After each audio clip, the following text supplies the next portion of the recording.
Welcome to a special edition of GNN. Remembering and honoring a hero, Virgil Ivan Grissom.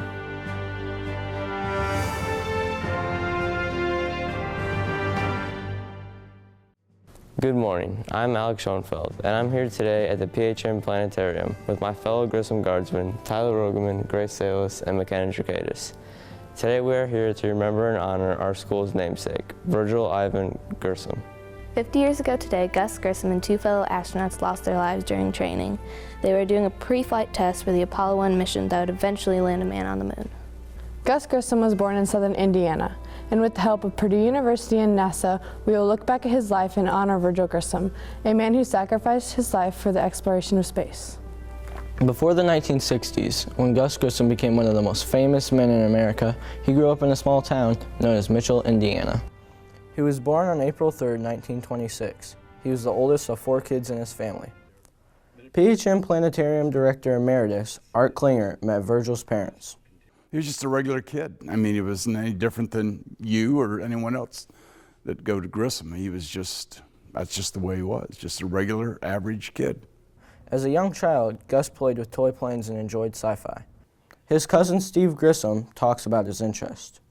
He made model airplanes and always dreamed of flying. As a matter of fact, he traded his first shotgun to take his first airplane ride. So he was always looking through the skies. Growing up, he was in Boy Scouts, and in high school, he was not always an outstanding student. He didn't see a lot of interest in those subjects that he was not interested in. But if you look at his math grades and you look at his science grades, they were well above average. It's reported that Gus had an IQ of 141, which puts him pretty toward the top there when it comes to the IQ levels. He enjoyed sports and was very competitive, but never became a star athlete. He was always trying to show that he could do the things the bigger kids could do because he wasn't very big, and therefore he wasn't involved in school athletics very often.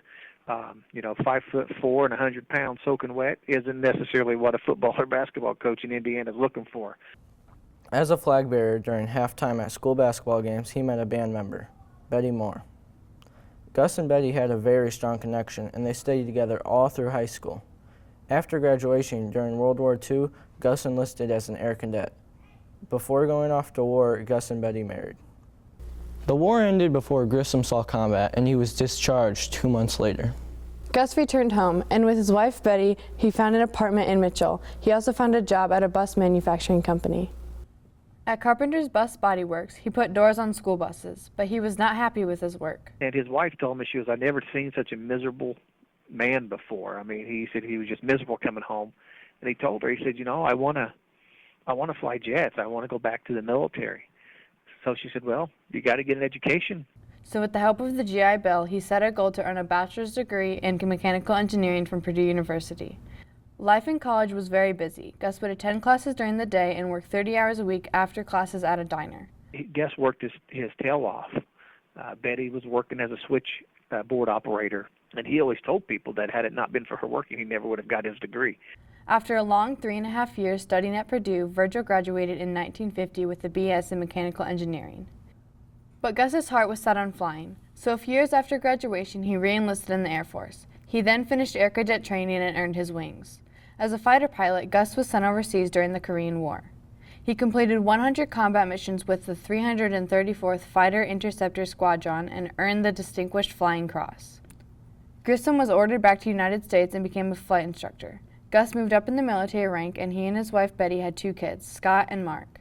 He was a family man, spending time with his wife and kids, but he also enjoyed his work and joined an elite group as a test pilot.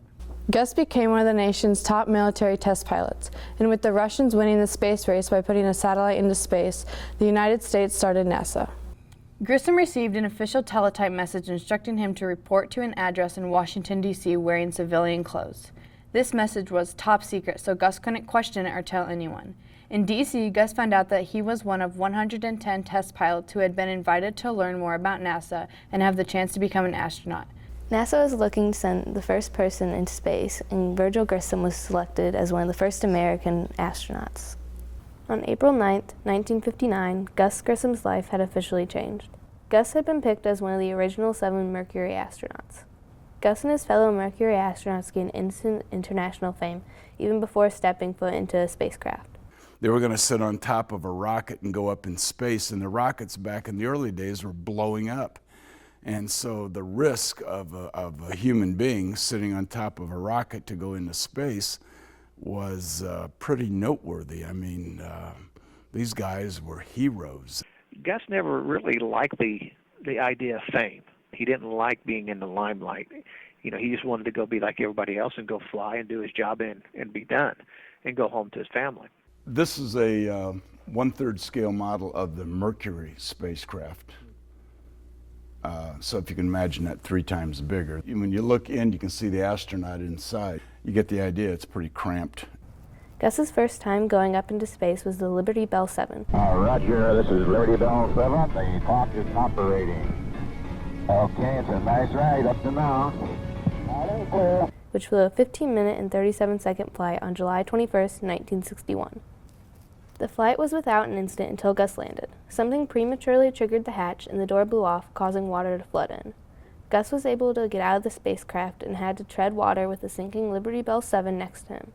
30 years later, they retrieved the spacecraft intact from the bottom of the ocean. There was a faulty wiring that had caused that hatch to prematurely blow. It wasn't anything he did. Movies depict him as being nervous and scared, which wasn't the case. In early 1964, Gus was designated as the command pilot for the Gemini 3. Engineering, hands down, Gus Grissom was the best engineer of the bunch of them. When there was an engineering problem, Gus was the go-to guy for the astronauts. This is the Gemini spacecraft that Gus was the commander of the very first Gemini mission, and all of those flights were orbital, yeah. This would be the first manned Gemini project and would end up flying on March 23, 1965. The flight made 3 revolutions around the Earth and lasted for 4 hours, 52 minutes, and 31 seconds. He had a very successful flight, and then he was on to Project Apollo. Project Apollo, he was supposed to be, according to the story, the first man to walk on the moon. Gus Grissom, along with Roger Chaffee and Ed White, were assigned to the Apollo 1 mission. The crew did a launch test on January 27th, and many problems occurred, such as odor in the oxygen and communication problems. He said, how can we go to the moon if we can't communicate between 2 buildings? This is ridiculous. At 6:31 p.m., Gus and his fellow 2 astronauts reported a fire in the spacecraft. All 3 astronauts tried to get the door open, but couldn't because of the new design.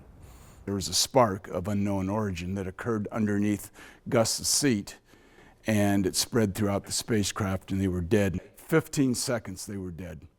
Ed White, Roger Chaffee, and Gus Grissom were gone. They would each leave behind family and friends. It was a tragic day for the space program. The man who was supposed to be the first person on the moon was gone. And history tragically repeated itself as the space program in America lost other astronauts around this date. January 28th, 1986. A booster engine failed and caused the shuttle Challenger to break apart, taking the lives of all 7 crew members.